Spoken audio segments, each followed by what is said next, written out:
Espera que tengo que poner mi... Ready when you are. Hey, Mr. Mayor.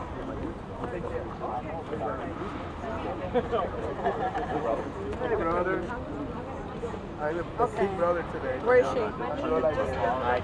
Miguel Centeno, Hispanic Federation. Okay, yes, please, thank you. Yeah. Okay, Clark is here. She went to the little girl's room. Oh, okay. Okay? So All right. we're good. Hey. I think I just saw Crowley's here. Crowley. Crowley's here. I don't see Crowley. Yeah. I'm his security guy. The mayor's here. I know. Only for electeds can be elected in the back. Well, good morning, everyone. I'm Congresswoman Nydia Velazquez, and I represent the 7th Congressional District. Thank you all for coming. Let me especially thank Mayor de Blasio for joining us. Today marks 1 year to the day since Hurricane Maria made landfall in my hometown of Yabucoa. Given this solemn anniversary, I thought that it will make sense to bring us all together to reflect on what the past year has meant for the people of the island, and equally important, to discuss how we move forward. I think that it is now widely known that the administration response to Maria has been an abject failure. The simple fact is that our government, our federal government, did not pre-position assets in place when they knew an epic Category 4 hurricane was barreling toward a vulnerable island. After the hurricane hit, the administration response can be described as sluggish at best. We know now that this tragically inadequate response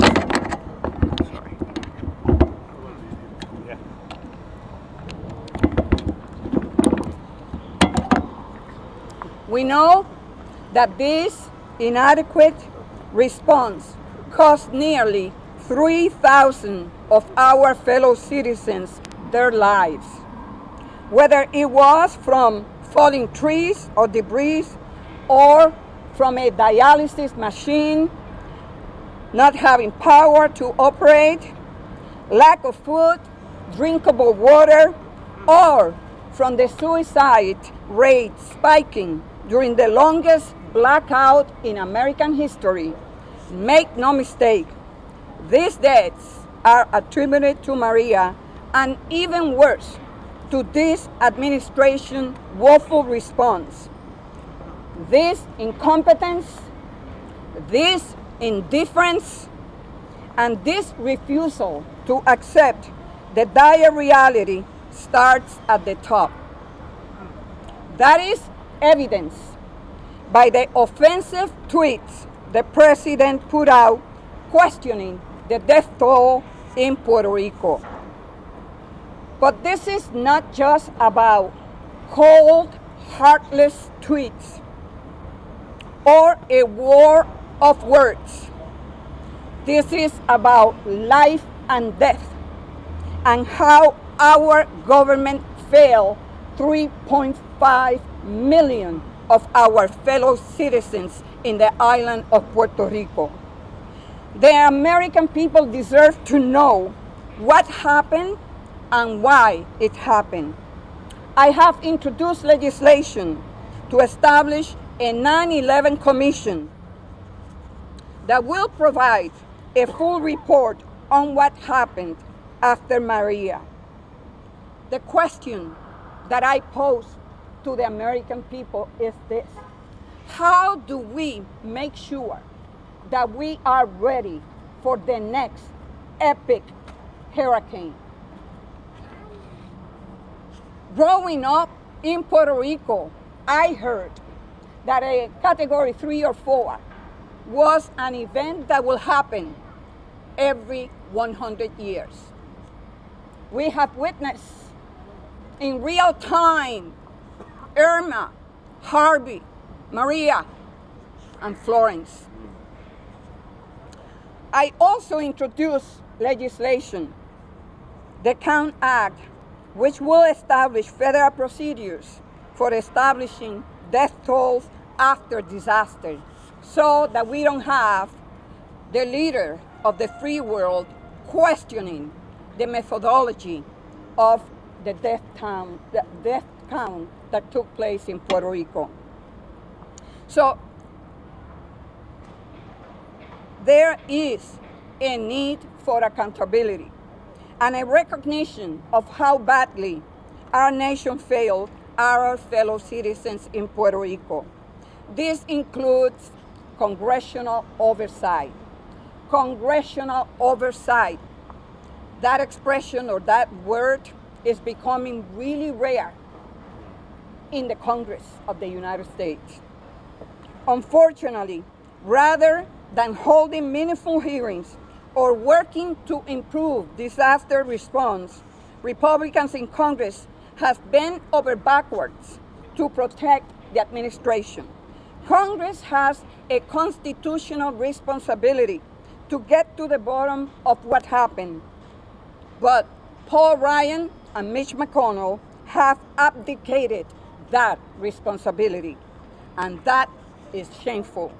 But beyond exposing what went wrong, we also need to look to the future and take tangible steps to help the island get back on its feet. How do we expect for the island to rebuild? How do we expect for the island to recover? We passed a disaster relief package that contains $44 billion for Puerto Rico. A year later, less than 1/3 has made its way to Puerto Rico. Today, 60,000 homes have a blue tarp, a plastic blue tarp over their roofs. 300,000 homes in Puerto Rico were either destroyed or damaged. We need to make sure that the Puerto Rican government get the federal resources in order to start making the life of the Puerto Rican people whole again. Even before Maria, the Commonwealth was facing a looming healthcare crisis. Congress needs to fix a permanent, or to provide a permanent solution that addresses the Medicaid shortfall. In Puerto Rico, since everything was wiped out, we have an opportunity to rethink our energy future. And that future provides a path for the Puerto Rican people to take control of their energy security in the form of renewable energy. Can you imagine? The president said when Maria hit Puerto Rico that Puerto Rico was an island in the Caribbean. And you know, we get a lot of sunshine 365 days a year. How could we depend only on fossil fuel? So this solution regarding rebuilding the power grid must happen with the participation of the people of Puerto Rico, not by the oil companies. New York shares an unbreakable bond with Puerto Rico. So as we continue fighting for a brighter future, I am proud to be joined by so many New Yorkers who have contributed so much to helping Puerto Rico come back. On that note, let me turn it over to someone who has been tireless in helping Puerto Rico recover and rebuild, and helping galvanize our fellow New Yorkers, my friend and our mayor, Bill de Blasio. When Puerto Rico's under attack, what do we do? We fight back. I want to thank everyone who's here. all the activists, all the elected officials, the members of Congress, the labor leaders, we're united because we care about Puerto Rico. And that's saying something that we don't see from our federal government.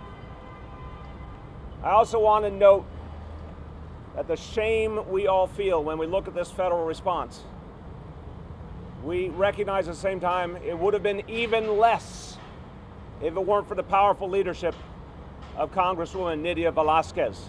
And we thank you for being the voice of the Puerto Rican people, fighting for fairness. I'm going to offer an idea that should not seem radical in the least, but if you watch what's happening in Washington, D.C., you would think it was. Puerto Rican lives matter. Everyone in New York City understands that. We value the Puerto Rican people. We value our brother and sister New Yorkers. Almost 1 in 10 New Yorkers who have Puerto Rican heritage. We value our connection to the island. We respect the Puerto Rican people. But we don't see that from our federal government. We see the devaluation of the Puerto Rican people from Donald Trump and his administration. That stunt when he was throwing the paper towels was a way of treating people like they did not matter, of treating a crisis like some kind of game, some kind of joke. And when you look at what's happened here, it's a stain on this nation that 3.5 million of our fellow Americans have been mistreated in this way simply because of who they are. Let's make no mistake. I've said a lot of times, I wish it wasn't such a perfect analogy, but it is. Right next door, we have a state with 3.5 million people, the state of Connecticut. If the state of Connecticut had the biggest blackout in U.S. history, the state of Connecticut had thousands of people dead, utter destruction. Do you think the federal government would have sat on its hands? Do you think the military would have been held back from coming in to help? Not in your life. So we have to look at these hard truths. And what Congressmember Velazquez is calling for is the only way to do it. An investigation that will actually uncover the truth of why our federal government left the people of Puerto Rico in great danger, why our federal government did not arrive to help them. You know, we have to come to grips with this as a country. We're having this conversation everywhere about who we really are. Are we really a country that values everyone regardless of their race or their ethnicity or their religion? Is that really who we are as Americans? If it is, the response to Puerto Rico has to be seen for not only the failure it was, but for the racist failure it was. And this idea that the Congressmember has reminds me of what other nations went through when they had Truth and Reconciliation Commissions, when they looked at their hard truths. And they realized the only way to move forward was to openly acknowledge their mistakes and their biases. We need to do the same here in this country.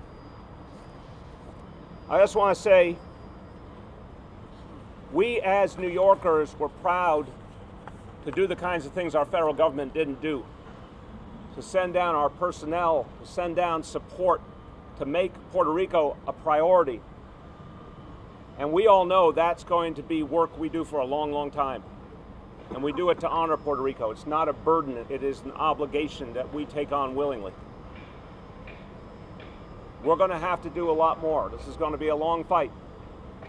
And maybe in the next few years, because of this commission, and because of the growing awareness sweeping this nation, maybe we'll get to the day where there's actually justice for the Puerto Rican people. I can tell you the city of New York will never stop fighting to make sure we get to that day soon. Just a few words in Spanish. Un año después, los neoyorquinos seguimos unidos en el dolor por nuestras familias en Puerto Rico. Sabemos que no solo la tormenta mató a miles de personas, también fue un fallo en la respuesta del gobierno. Es hora de que el Congreso investigue para que esta tragedia no vuelva a suceder. Never again, my friends, nunca más, never again can we let this happen. Thank you, Congresswoman. Thank you, everyone. Thank you. What do we want? Justice! When do we want it? Now! What do we want? Justice! When do we want it? Now! Thank you, Mr. Mayor. And let me just say this. This experience and this natural disaster has taken a toll on me. I dealt with the fact that my entire family was in Puerto Rico. And that Puerto Rico is my homeland. I was born there. I was born in Jabucoa. I cannot tell you how many phone calls we got from everywhere in this country. Families that were concerned about the situation in Puerto Rico to let us know that they needed help, that there was no drinkable water, that they didn't have medicine, that they could not take their loved one to a hospital. And so it is just so gratifying for me as a Puerto Rican American citizen who sits in the House of Representatives to have my congressional delegation from New York that was at the forefront with me fighting to get this administration to act. I'm very proud to you, and I am, from the bottom of my heart, indebted for all the moral support that you have given me and for all the power that you use to bring Puerto Rico to the forefront in Washington. So let me call upon the chairman of the Democratic Caucus, Joe Crowley. Thank you, Nydia. I'm proud to be here with you today as we commemorate the first anniversary of this disaster to hit the island of Puerto Rico. I want to thank Nydia for her passion that she brings to Congress every day, but really we saw that passion in its highlight when it came to speaking out on behalf of the people of Puerto Rico who had no voice in Congress. Nydia and Joe Serrano, Luis Gutierrez, the entire New York delegation was supportive because we as New Yorkers, we think of Puerto Rico as an annex of the state of New York. We are fortunate to have so many brothers and sisters and fellow citizens from the island of Puerto Rico. But to have the passion of Nydia Velazquez at that time was so desperately needed because Nydia Velazquez is a Congress member who's for the people. She's always been for the people. And so that passion was needed, and that inspiration was needed as well. What happened to the island of Puerto Rico was a natural disaster. It was, some would say, an act of God. It was an enormous storm, as Nydia said, one that maybe hits the island once every 100 years or so. But the reaction to that storm, the reaction by the federal government to its own people in Puerto Rico was a man-made disaster. It was a man-made disaster. The president said, you know, Puerto Rico is an island. You know, it's surrounded by water and an ocean. Who knew? We've always known that. But the cavalier way in which he approached it, the cavalier way in which he went to the island itself and threw toilet paper to the people, that was not what was needed from the leader of the free world. That was not what was needed from the leader of our nation. That was not what was needed by the citizenry of the island of Puerto Rico. They needed compassion, they needed help and assistance, and their federal government, this president, failed them. What Nydia Velazquez is asking for in this legislation, which I support, is a 9/11 commission to do exactly what we did after 9/11, to leave no stone unturned, to find out what caused it. The first, we know it was a storm, but what caused the lack of response by the federal government? Who made the decisions And what impact did that have on the recovery of the island? We need to do that, not only for the sake of the people of Puerto Rico, but for America as well, because we can learn from our mistakes. Not all of it, we believe, was intentional. Much of it, I think, was. Much of it, I think, as the mayor said, was based on the fact that it was Puerto Ricans and not mainland American citizens. Puerto Rican American citizens, not mainland American citizens. But we can learn so much from this study. And I will tell you that when Democrats take back the House of Representatives, there will be a study. Yes. There will be an investigation. Yes, We will use our authority to investigate the lack of response from this administration, because the American people deserve no less, and because Democrats stand for the people. Thank you, Joe. Thank you, Joe. Thank you. And now let's hear from Congressman Jeffries. Please. Well, thank you, Congresswoman Velazquez, and we all stand in solidarity with Nydia Velazquez, who has been a tremendous leader for the